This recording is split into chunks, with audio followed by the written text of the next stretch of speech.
अथ यमराज जी के द्वारा भगवान शिव जी की स्तुति तथा शिव जी के द्वारा यमराज को आत्मज्ञान का उपदेश। लोमस जी कहते हैं, ब्राह्मणों, एक समय पितरों के स्वामी यमराज यह सुनकर कि सनातन देव भगवान शंकर जगत के रक्षक हैं, उनके पास गए और एकाग्रचित्त से उन्होंने उनका स्तवन किया। यमराज बोले, पापों को जलाने वाले भगवान भर्ग को नमस्कार है।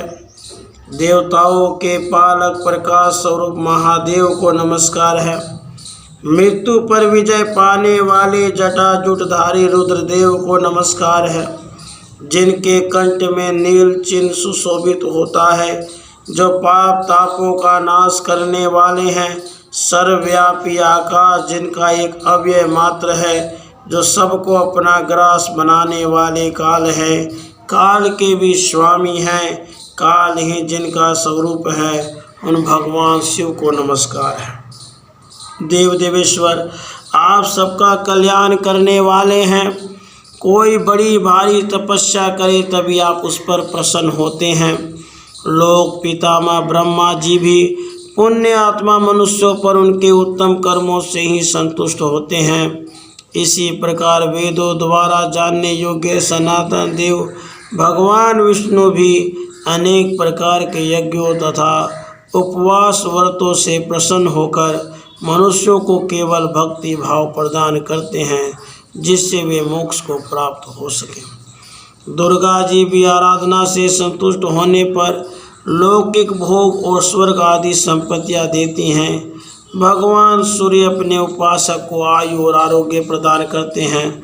इसी प्रकार गणेश जी भी अर्घ्य, पाद्य और चंदन आदि के द्वारा पूजन करने, उनके मंत्रों का जाप करने पर विघ्नों का निवारण करते हैं। परंतु आपके पुत्र कार्तिकेय जी ने तो इस जगत के सभी प्राणियों के लिए स्वर्ग का द्वार खोल दिया है।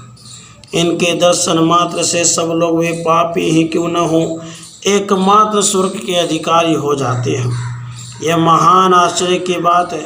जिन्होंने अपनी इंद्रियों को जीत लिया है, लोभ जिन्हें छू भी नहीं सका है, जो काम और राग से रहित हैं, यज्ञ करने वाले और धर्मनिष्ठ हैं तथा वेद वेदांगों के पारंगत विद्वान हैं, वे सब पुण्य आत्मा पुरुष जिस उत्तम गति को प्राप्त करते हैं, उसी को अधम से अधम पाप परायण चांडाल आदि भी कुमार कार्तिकेय के दर्शन मात्र से पा लेते हैं। उनका यह कर्म महान आश्चर्यजनक है। कृत्तिका नक्षत्र से युक्त कार्तिक की पूर्णिमा में स्नान करने से जो फल होता है, वही फल आपके पुत्र का दर्शन मात्र करने से लोग अपनी कई पीढ़ियों सहित प्राप्त कर लेते हैं। यमराज जी का यह वचन सुनकर भगवान शंकर ने कहा, धर्मराज, जिन पुण्य आत्मा मनुष्यों का आंतरिक पाप नष्ट हो गया है, उनके मन में श्रद्धा का उदय होता है। फिर पूर्व पुण्य के प्रभाव से उनके हृदय में उत्तम तीर्थों में जाने, संत महात्माओं का दर्शन करने की प्रबल इच्छा जागृत होती है। धर्मराज, कुमार के दर्शन से जो पुण्य फल प्रकट होता है, उसके लिए तुम्हें रंच मात्र भी आश्चर्य नहीं करना चाहिए। कर्म संयुक्त वचन, कर्तव्य का आदेश देने वाला वेद वाक्य सबके लिए फलद होता है। सब तीर्थों का सेवन, यज्ञों का अनुष्ठान, नाना प्रकार के दान आदि कार्य अंतःकरण की शुद्धि के लिए करने योग्य है। फिर शुद्ध अंतःकरण के द्वारा मनुष्य स्वयं ही अपने आत्मा का चिंतन करे। मैं ही आत्मा रूप से सब प्राणियों के भीतर स्थित हूँ। मैं नित्य सत्ता युक्त अपने आप में स्थित रहने वाला व्यवधान शून्य हूँ। शीत उष्ण आदि द्वंद्वों से परे हूँ।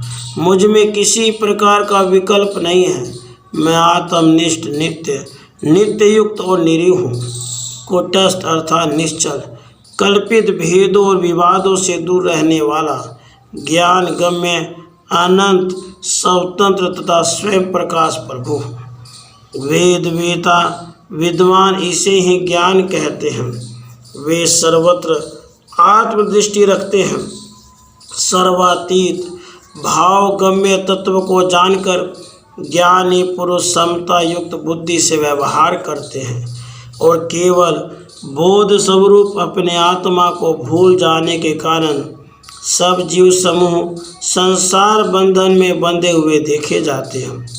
तत्व ज्ञान से रहित बहिर्मुख जीव काम, क्रोध, भय, द्वेष, मोह और मात्सर्य से युक्त हो एक दूसरे को दूषित करते रहते हैं। इसीलिए गुण भेद से निर्मित इस प्रपंच को इस प्रकार असत्य जानकर अपने आप में स्थित गुणातीत परमात्मा का साक्षात्कार ही यथार्थ दर्शन है।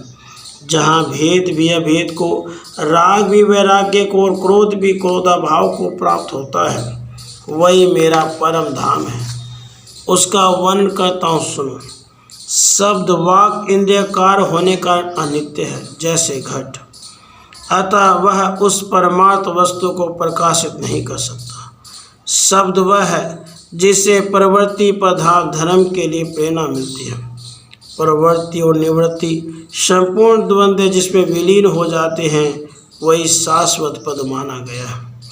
वह व्यवधान शून्य निर्गुण बोध स्वरूप निरंजन निर्लेप निर्विकल्प निरी सत्तामात्र ज्ञानगम्य सवता सिद्ध स्वयं प्रकाश वेद वेद्य तथा अगम्य है।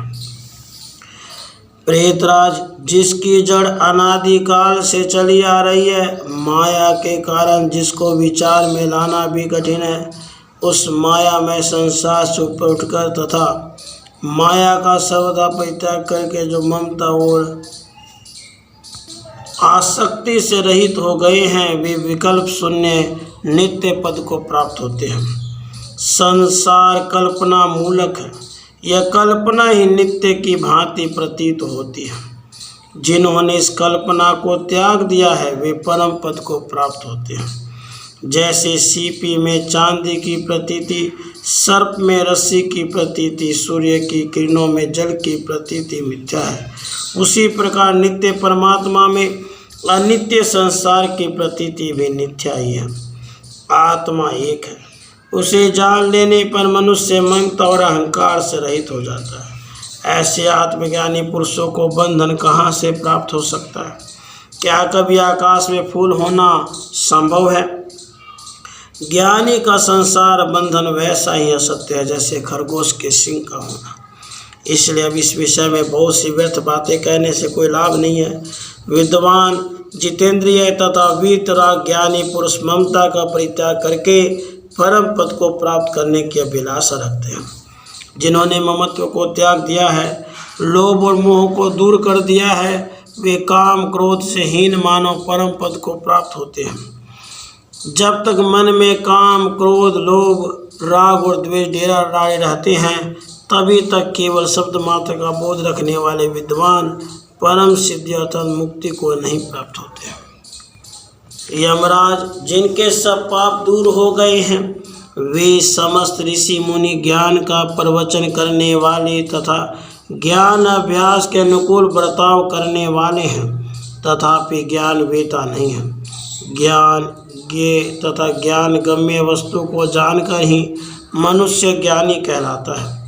कैसे जानना चाहिए, जिसके द्वारा जानने योग्य है, और किसको जानना अभिष्ट है, वह वस्तु क्या है, ये सब बातें मैं तुम्हारी जानकारी के लिए संक्षेप से बतलाता हूँ। आत्मा एक ही है, फिर भी भेद बुद्धि होने से वह अनेक सा दिखाई देता है। जैसे भंवरी देने वाले की दृष्टि में यह पृथ्वी घूमती हुई सी प्रतीत होती है, उसी प्रकार भेद बुद्धि से एक आत्मा भी अनेक सा प्रतीत होता है। अतः विचार के द्वारा यह आत्मा ज्ञान प्राप्त करना चाहिए। गुरु के मुख से श्रवण के द्वारा भली भांति प्रयोग में लाए हुए विशेष मनन के द्वारा भी आत्म तत्व का साक्षात्कार करना उचित है। इसी प्रकार आत्मा को जानकर मनुष्य अनायास ही बंधन से मुक्त हो जाता है। यह संपूर्ण चराचर जगत माया का खेल है। ममता से उपलक्षित होने वाला यह संसार मायामय है। ममता को दूर कर देने पर बंधन से अनायास छुटकारा मिल जाता है। मैं कौन हूँ, तुम कौन हो और महामाया के आश्रित रहने वाले अन्य लोग भी कहाँ से आए हैं। ये सारा प्रपंच बकरी के गले में लटकते हुए स्तन की भांति निरर्थक है, निष्फल है, प्रकाशहीन है, धूप समूह की भांति निस्सार है। इसलिए यमराज तुम सर्वथा प्रयत्न करके आत्म तत्व का चिंतन करो। लोमस जी कहते हैं, भगवान शंकर के इस प्रकार उपदेश देने पर भगवान यमराज ज्ञानवान होकर उस समय साक्षात आत्म स्वरूप में स्थित हुए। वे कर्म से सबके शासक हैं, सब प्राणियों को उनके कर्मानुसार दंड या पुरस्कार देते हैं। वे अपने चित्त को एकाग्र रखकर सदा सब भूतों तथा मनुष्यों का कल्याण करते हैं। राधे कृष्ण, राधे कृष्ण।